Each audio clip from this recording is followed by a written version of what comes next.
Hello and welcome to the Aid Station. I'm Chris Robb, and today we head to Chamonix in France for what I'm really excited about, to meet the Managing Director of UTMB Group, Frédéric Lenart. Hey Frédéric, how are you? Hi, Chris. Fine, and you? Yeah, great to catch up. I mean, really appreciate you making time. We'll talk about it during the chat, but you've been in the role for just over a year. COVID's obviously impacted that, and now all of a sudden you get excitedly, I'm sure, to deliver your very first event, which is UTMB starting on Monday with 10,000 participants. That's just amazing. But as always, love to just start on the aid station with a little bit of your background. You come from motorsport. Love to hear a little bit about your story, please. Yeah, actually, I have a significant experience in consumer good industry and steel industry before joining the sports industry. So I've been working for the sports industry for now 10 years, and I was especially in charge of the 24 Hours of Le Mans. So I was involved in motorsports, managing the Le Mans circuit in France, and I was involved in various sports car championship internationally. Well, I'm very happy. It was really for me a chance to be to jump in the sports industry after having spent so many times in other businesses, and I was very exciting to start in the motorsport industry, and I'm now very excited to jump in the trail running industry and to know a new business, a new discipline, a new kind of uh, um, leading such discipline, such and, and and I'm very excited to meet different people that work instead of driving. So. yeah, I mean, really different. Hey, from four wheels to 2 feet, from asphalt circuits to in the mountains in greenery and everything, and wonderful living in Chamonix. Tell us a little bit. I mean, really exciting. You were saying before we started recording, next week getting ready. Bit of banging in the background we heard as things are happening there, getting ready for next week. Tell us about what's happening at the moment. We are now in the last stretch to deliver the event next week. So we will host more than 10,000 runners on the different races of the UTMB Mont Blanc, from 40 kilometers to 100 miles. So it's the most iconic event in the trail running discipline on the planet. So it's really, yeah, it's here you feel the people are very excited to come again and to be able to organize this event. It was quite uncertain until June, but now we have the green light. The sanitary pass is mandatory for runners and for all the stakeholders of the organization. So we are now, we know that it will happen next week. So everybody is fully involved in the organization, from the sports point of view to the logistic point of view. So yeah, everything is on track, let's say. Fantastic, and that must be just, I mean, the atmosphere. I've never had the pleasure of going, but I've seen photos, seen videos and footage. Obviously, the whole town just coming alive, the community, and obviously not just the town. You spoke about 100 miles through the mountains. Talk us through a little bit of, we've obviously got only a short period of time, but some of the key challenges that you've faced as you've come up to preparing for this, overcoming obviously the challenges of COVID, but obviously, putting on an event of this magnitude, plenty of operational challenges. You coming from Le Mans, which I'm sure has its own challenges, but fundamentally enclosed within a circuit, to now, people all over the mountains, extreme weather potentially, hopefully not for you. But yeah, share us through some of the challenges that you've gone through and some of the challenges you plan for. It's when on a business standpoint, it's quite similar to the motorsport industry. We had a very iconic event with Le Mans 24 Hours and some international business also with some different championships. So it's quite similar business-wise, but it's completely different in terms of playground, because a circuit is a stadium, and here you're in the nature. So the stadium is, I don't know how many hectares around the Mont Blanc. It's crazy to imagine that you send some runners for 100 miles with, of course, aid stations and all the security and the safety in place, but it's a completely different way of thinking the organization of the event. So it's, for me, the main challenge. And globally for the organization, the main challenge is probably the fact that we cancel the 2020 edition, of course, and it means that we have to start again from I mean, we have lost a lot of experience, and we need to really to push to continue. So it's a challenge for the team to start again, let's say. Yeah, look, it's interesting. Mike Nishi from Chicago Marathon coined a phrase which I've heard him say, well, event atrophy. So, this whole, this whole period of not having so many warm-up events, some staff having moved on. Tell us, how many staff do you have involved in the delivery of the event, in the planning phase and then the actual delivery phase? We now have a permanent staff of 35 people to manage all the UTMB group. But globally, for the organization of the event, we manage more than 2,000 volunteers. Wow! Plus some, yeah. That's a big, and they come from the local area, or all over France and other countries. From anywhere. Yeah. Wow, that's amazing to have that international community. And we were talking a little bit, cancelled the event. I'm sure lots of people would have been flying in from all over the world. I'm guessing that's changed. So how's the makeup of your participants changed from what it would have been in 2020 to what you've got now? We knew from the beginning, when we opened the registration, beginning of January, we knew that it would be difficult for foreigners to come, and especially the runners coming from Asia or from the US. So we had a mix more oriented on European runners, and we, according to the situation in June, we gave the opportunity to the runners from US, from China, and so on, to postpone their registration to next year. And then about 1,000 runners decided to postpone, and we reopened some registration to a list of runners that declared that they would like, even on a short notice period, to register for the UTMB Mont Blanc this year. So we reopened, and we compensated with the French, Swiss, Italian, Spanish runners that registered in June. But it's there would be a mix of European higher than usual. Than usual, yeah.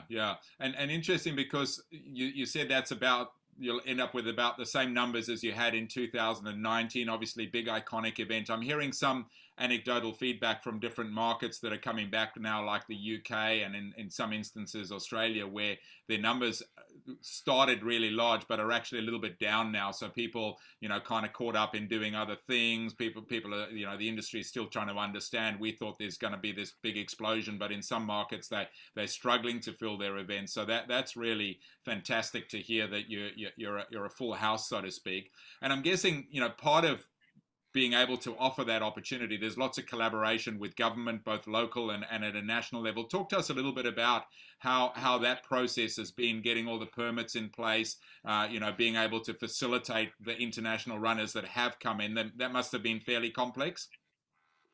Yes and no. I should say that, of course, the authority want to be to secure the organization, to be sure that it won't be a cluster for COVID. But the fact that we decided from the beginning to put in place this sanitary pass was very important for the local authorities. And then it's even for them the possibility to say to the people that are vaccinated, okay, you are vaccinated, then you have the freedom is coming back for you, and you will be able to join some events. So we think that we somehow we serve the global governmental policy to push people to be vaccinated. So it was not so difficult to obtain the permits this year. Okay, that's great. We just put some wave starts in order to better manage the start of each race on the COVID situation. So, for instance, on the UTMB, we have three waves instead of just one huge wave as usual. Okay. And so when you refer to the sanitary pass, just give us an insight. Does that mean that everyone has to be vaccinated, or it's a combination of vaccination and PCR test, or? It's a combination of vaccination and test. Okay. And tracking that, because that's one of the things I'm hearing from the industry is, how do we track this? Is it an app? Is it how are you managing to track 10,000 participants to see that they meet those requirements? You have different contact points. For instance, when you check the bibs, you can check the pass, you give a bracelet. You have to check before the beginning of, before the start of a race also. So we do it with an application. Okay. Wonderful. It's a new organization to put in place, of course. Yeah, it's big logistically, and I think it's, from what I'm hearing, that's one of the big things that people are wrestling with all over the world, is how's the most efficient way, most non-invasive way to be able to do that. So no, there's some great insights there. Thank you. I always like to talk about leadership, and clearly you've kind of come from a leadership role in another sport into another hemisphere, so to speak. Talk to us about leadership. How has been leading this event in a challenging time? Are there particular principles? Is there a leadership mentor that you've learned from along the ways? Any tips about leadership that might be useful to people that are listening? I would say that it was not so difficult because in such an organization like UTMB, the people in place are very skilled, very experienced. They know what they have to do. So I should say that you don't have to reinvent the processes to make the people working and to change the things. To have all people involved in the decision. Then, of course, at the end to take the decision, but not to do it on my own. I mean, the strength of such an organization, and it's true in any sports business, is the team. And then the solution, the ideas are coming from the team. Just at the end, you have to make the decision to make the decision to decide. But it's quite easy to manage. And it's what I like here is that it's a small team of 35 people. So it's quite easy to manage, and we do it very, very friendly. That's fantastic. Makes your job easier to get all that information and then to be able to make that final decision if necessary. Yeah, wonderful. Frédéric, I always like to end on something inspiring. You're in an incredibly inspiring location. It can't be too difficult to be inspired every day when you get up and look at those mountains and that scenery. But is there a particular story or anecdote or insight that you'd like to leave people with?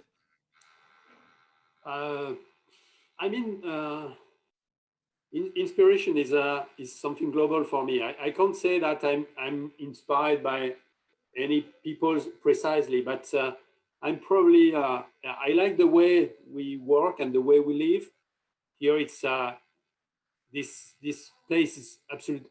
It's crazy. It's probably unique in the world, with one of the highest mountain of the world, and this city very close. And then we work in this. We are every day in link with the mountain and with the discipline that we have. So it's very important for me probably, and I take some inspiration from this. I definitely take some inspiration from the team, and I should say that Catherine and Michel Poletti, who have built this organization and this event at this level, are really fantastic, I should say. And of course I take the inspiration from any other organization, like when you go to another event, you can see how they work, how they treat their event, and it's very inspiring for me. It's very important for me to travel on other events, to see how they manage, and even some events from other discipline, the way they can treat. You know, in motorsports, for instance, this is a mature sport, of course, and they have some way to manage some things that we can that we can import on trail running, and it's true probably for Ironman, and I would like to see with our friends from Ironman how they manage their own event. But it's very important to be on other events to take some inspiration. Yeah, wonderful. And obviously maybe a note to end on, because that collaboration with Ironman, which was announced a few months back, we had you on our MPW web series just after that had been announced. Give us a quick update as to how that's going and how it's progressing. Wonderful, obviously, to see more and more events coming back, with which is what it's all about. And yeah, maybe just a quick insight into what's progressing there. Yeah, we made this decision to build this alliance with Ironman, because we thought that we had to combine our expertise and to share, to create some synergies between us. Of course, we had the Mont Blanc, we had the UTMB brand, but they had some means and some expertise in building an international series. So it was very important to combine those different expertise, and it's true that now it's very beneficial, and we are fully on track. I mean, to both to build this future calendar of 30 to 35 events worldwide in the coming years, in the coming year, even from 2022, and also it's we move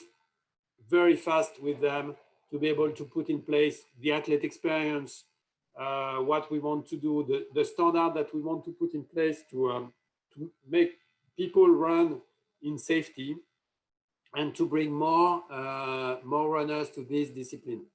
So it's yeah, we see really the benefits of this alliance, and everything is green light so far. That's wonderful, and obviously one of the big things to come out of COVID has been collaboration across the different verticals of the industry, and I think it's the future not only of our industry but of business generally, and wonderful to see that and look forward to following it. Frédéric, just wanted to wrap up by saying thank you for giving me your time at such a busy time for you. Wish you all the best.